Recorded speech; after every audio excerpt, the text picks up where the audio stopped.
اللہ سبحانہ وتعالیٰ نے آپ ہی کے ذمہ کیا وَأَنزَلْنَا إِلَيْكَ الذِّكْرَ لِتُبَيِّنَ لِلنَّاسِ مَا نُزِّلَ إِلَيْهِمْ، ہم نے آپ کی طرف یہ ذکر نازل کیا تاکہ آپ لوگوں کو بیان کریں، ایکسپلین کریں کہ ان کی طرف کیا اتارا گیا ہے. گویا آپ صرف مبلغ قرآن ہی نہیں بلکہ چلتا پھرتا قرآن ہے.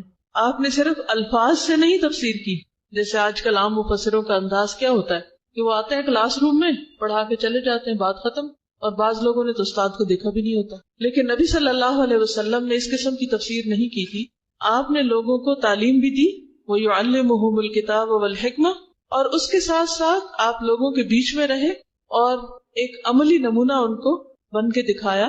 حضرت عائشہ رضی اللہ تعالیٰ عنہا سے آپ کے بارے میں جب پوچھا گیا کہ آپ کا اخلاق کیسا تھا تو فرمایا کان خلقہ القرآن، آپ کا اخلاق قرآن تھا، یعنی چلتا پھرتا قرآن. تو گویا آپ نے قرآن کی قولی یا لفظی تفسیر بھی کی اور عملی تفسیر بھی کی، عمل کر کے دکھایا، عملی نمونہ بتایا کہ کرنا کیا ہے، کیسے کرنا ہے. صرف عبادات ہی نہیں، زندگی گزارنے کی جتنی بھی ضرورتیں، خواہ وہ ازواجی معاملات ہوں، شادی بیاہ کا معاملہ ہو، چاہے وہ بزنس کا معاملہ ہو، چاہے وہ محنت مزدوری کا معاملہ ہو، چاہے وہ عام انسانوں کے ساتھ، دوستوں کے ساتھ، دشمنوں کے ساتھ تعلق کا معاملہ ہو، زندگی کا کوئی پہلو ایسا نہیں کہ جس کے بارے میں آپ نے تعلیم نہ دی ہو یا ہماری رہنمائی نہ کی ہو یا اس کے لیے پریکٹیکل اگزامپل سیٹ نہ کی ہو کہ کس موقع پر ہمیں کیا کرنا چاہیے. کھانے پینے کے آداب سے لے کر واش روم جانے اور سونے، ان سب چیزوں کے بارے میں بھی ڈیٹیل طریقے ہمیں سکھائیں، زندگی گزارنے کے آداب سکھائیں. اس لیے میں سمجھتی ہوں کہ آپ کی یاد کے لیے اور آپ کا حق ادا کرنے کے لیے سال میں کوئی ایک مہینہ مخصوص کر لینا یا پھر کوئی ایک دن مخصوص کر لینا، یہ آپ کے ساتھ بڑی زیادتی کی بات ہے. مسلمانوں کی تو ذمہ داری یہ بنتی ہے کہ وہ روزانہ آپ کا ذکر کیا کرے اور سب سے زیادہ آپ کی زندگی کے طریقوں پر عمل کر کے آپ سے اپنی محبت کا ثبوت دے. اس لیے عام طور پر ہمارے ہاں سال کے ایک مہینے میں ربیع الاول میں اور اس میں بھی ایک خاص تاریخ کو بہت زیادہ ایک جوش و خروش پایا جاتا ہے اور اس کے بعد پھر واپس ہم اپنی اپنی زندگی میں لوٹ جاتے ہیں. بعض طریقوں میں ہم کسی تہذیب کی نقالی کرتے ہیں، کچھ اور طریقوں میں کسی دوسری تہذیب کی، اور پھر ہم لاسٹ ہو جاتے ہیں، بھول جاتے ہیں کہ ہمارا اپنا طریقہ کیا ہے جس سے ہم محبت کا دعویٰ کرتے ہیں، اس کا طریقہ کیا تھا، وہ کس راستے پر چلے اور ہمیں ان کے طریقوں کو کس طرح فالو کرنا ہے. یہ سب چیزیں ہم سے اس بات کا تقاضا کرتی ہیں کہ ہم اپنے نبی کو جانیں، ان کے طور طریقوں کو جانیں، ان کی عبادات کے طریقوں کو جانیں، ان کے معاملات کو جانیں، ان کے روزمرہ کے معمولات کو جانیں، ان کے اخلاق کو جانیں اور ان کے طرز زندگی کو جانیں. اور پھر جو مشن آپ لے کر آئے تھے، جو اللہ سبحانہ وتعالیٰ نے آپ کے ذریعے دین کی تکمیل کی تھی اور اس کے مطابق آپ کو رہتی دنیا تک کے لیے نبی بنا کر بھیجا، وما ارسلناک الا کافۃ للناس بشیرا ونذیرا، تمام انسانیت کے لیے آپ کو بشیر و نذیر بنا کر بھیجا. تو ہم سب کا یہ فرض بنتا ہے کہ ہم آپ کے پیغام کو، آپ کے مشن کو، آپ کے میسج کو پوری دنیا تک عام کریں، جب جا کر آپ سے محبت اور عقیدت کا حق ادا ہو سکتا ہے. اور اس کے لیے ہمیں آپ کے ساتھ رہنا ہوگا. نبی صلی اللہ علیہ وسلم کے ساتھ رہنا سیکھیے، صرف ایک مہینہ نہیں، ایک دن نہیں، زندگی کا ہر دن آپ کے ساتھ رہیے. اور اس کے لیے پھر علم کی ضرورت ہوگی، اس کے لیے پھر یہ دیکھنے کی ضرورت ہوگی کہ آپ کا دن کیسے گزرتا تھا، آپ کی زندگی کیسے گزری، آپ کا صبر و تحمل کیسا تھا، آپ کی عادات کیسی تھی. صرف ایک حدیث قدسی کی روشنی میں چھوٹی سی ایک جھلک آپ کے سامنے رکھوں گی. صحیح بخاری کی ایک روایت ہے جو نبی صلی اللہ علیہ وسلم کے اخلاق کریمہ کے لیے ایک بہت خوبصورت منظر پیش کرتی ہے. میں نے جب کبھی اس حدیث کو پڑھا اور بارہا پڑھا ہے، اس حدیث نے عجب ہی دل پہ اثر کیا ہے. تو اس تھوڑے سے وقت میں اور ایک مختصر سے چند لمحات میں حق تو ادا نہیں ہو سکتا، لیکن اس کو دوبارہ آپ کے ساتھ شیئر کروں گی تاکہ اگر چھوٹی سی بات بھی ہمیں آپ کے بارے میں یاد رہے گی تو وہ بہت بڑے لیکچر سے کہیں زیادہ بہتر ہوگی انشاءاللہ تعالی. حدیث قدسی میں ہے، حدیث قدسی تو آپ کو معلوم ہے کہ جس میں اللہ سبحانہ وتعالیٰ سے روایت کرتے ہیں نبی صلی اللہ علیہ وسلم، اللہ تعالیٰ کا قول ہوتا ہے. جیسے عام احادیث میں نبی صلی اللہ علیہ وسلم کے الفاظ ہوتے ہیں لیکن صحابہ اس کو روایت کر رہے ہوتے ہیں. تو حدیث قدسی میں ہے، یا ایھا النبی انا ارسلناک شاہدا ومبشرا ونذیرا وحرزا للامیین. اے نبی صلی اللہ علیہ وسلم، بے شک ہم نے آپ کو اپنی امت پر گواہ بنا کر بھیجا، فرما برداروں کو بشارت دینے والا، گمراہوں کو عذاب سے ڈرانے والا اور امیوں کو پناہ دینے والا بنایا ہے. تو آپ چاہتے ہیں کہ آپ کی دعائیں قبول ہوں تو یہ تینوں نام اپنے ریمائنڈرز میں لکھ لیجئے.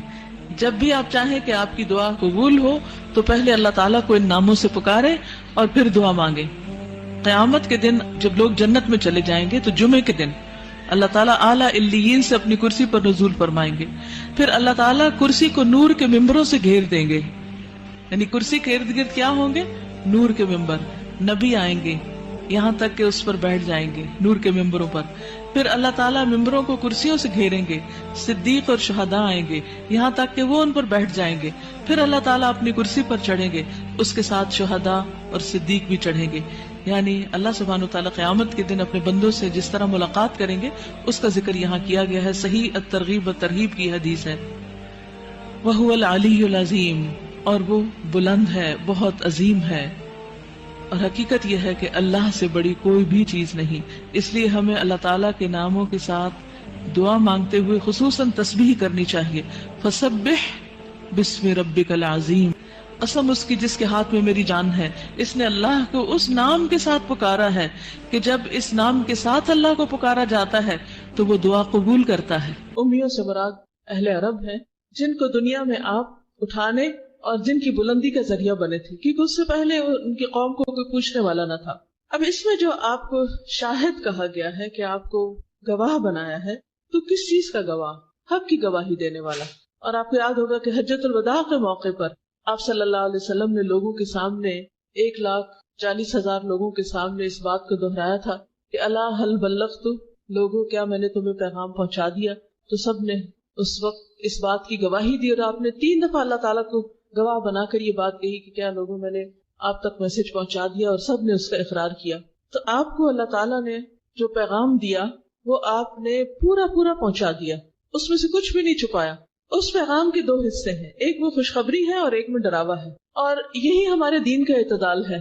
آپ نے لوگوں کو صرف خوشخبری نہیں دی, لوگوں کو غلط کاموں پر خبردار بھی کیا, ان کو ڈرایا بھی, کیونکہ انسان کی نفسیات ایسی ہے, اور اللہ سبحانہ وتعالیٰ نے بنے, اور اللہ ہم کو زیادہ بہتر جانتا ہے. انسان کی نفسیات ایسی ہے کہ کچھ کام وہ خوشخبری کے شوق میں کرتا ہے اور کچھ کام ڈر کے کرتا ہے.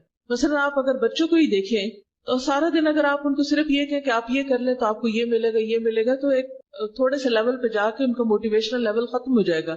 اس کے بعد ان کو آپ کی جو خوشخبری والی باتیں زیادہ اثر نہیں کریں گی. یہاں سے شروع ہو جاتا ہے کہ پھر آپ ان کے ساتھ دوسرا رخ بھی اختیار کریں کہ اگر آپ نے یہ نہ کیا تو آپ کی کیا سزا ہے. یہ انسانی نفسیات ہیں. تو کچھ چیزیں وہ ڈر کے مارے کرتے ہیں اور کچھ خوشی یعنی کچھ خوشخبری کے طور پر ان کو چیز ملے. تو اللہ سبحانہ و تعالیٰ نے آپ کو جو پیغام دے کے بھیجا وہ بہت ہی پرفیکٹ پیغام تھا, اور انسانوں کی نفسیات کے عین مطابق اور انسانوں کی ضرورت کے عین مطابق, جس سے لوگوں کی بہترین تربیت ہوئی.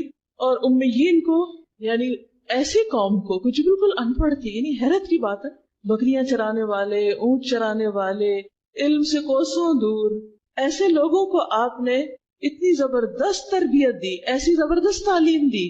اور وہ کوئی بچپن سے اسکول نہیں آپ نے وہاں کھولا تھا کہ جہاں سے تربیت شروع ہوئی تھی. صحابہ کرام کچھ جوان تھے, کچھ میچور تھے, کچھ بڑی عمر کے تھے, ہر ایج کے لوگ تھے, عورتیں بھی تھیں, بچے بھی تھے, سبھی شریک تھے اس میں.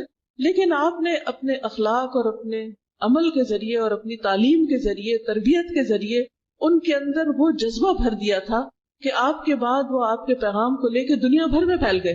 اور آج آپ دنیا کے کسی کونے میں بھی جائیں وہاں آپ کو ان کے آثار ملیں گے کہ کس طرح مختلف صحابہ اور تابعین جو تھے, جن میں بعض اوقات عورتیں بھی شامل تھیں, آپ کے میسج کو دنیا بھر میں لے جانے کے لیے انہوں نے کیسی کیسی قربانیاں دی, کتنی محنت کی, جس کے ذریعے پیغام آگے تک پہنچا.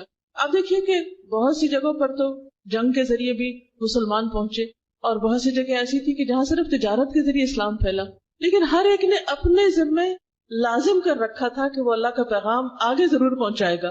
اگر آج بھی مسلمان وہ کہیں بھی جائیں دنیا میں, وہ اپنی جاب کرنے کے لیے جائیں, وہ اپنا بزنس کرنے کے لیے جائیں, وہ کسی سفر پہ جائیں, کسی سفارتی تعلقات کے لیے جائیں, کسی بھی مقصد کے لیے جائیں, دنیا کے کسی بھی حصے میں جائیں, اگر وہ بحیثیت مسلمان اپنی ذمہ داری سمجھتے ہوئے اس میسج کو بھی ساتھ لے جائیں کہ ہمیں لوگوں تک اللہ کی بات پہنچانی ہے, لوگوں تک اللہ کا پیغام پہنچانا ہے, تو آپ دیکھیے کہ تبھی ہم یہ حق رکھتے ہیں کہ فخر کریں کہ ہم آپ کی امت میں سے. اللہ نے دنیا بندوں کے لیے مسخر کی.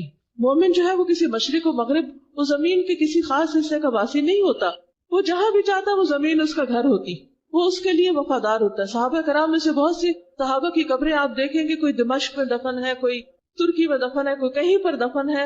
اگر آپ ایجپٹ کی طرف جائیں یا پھر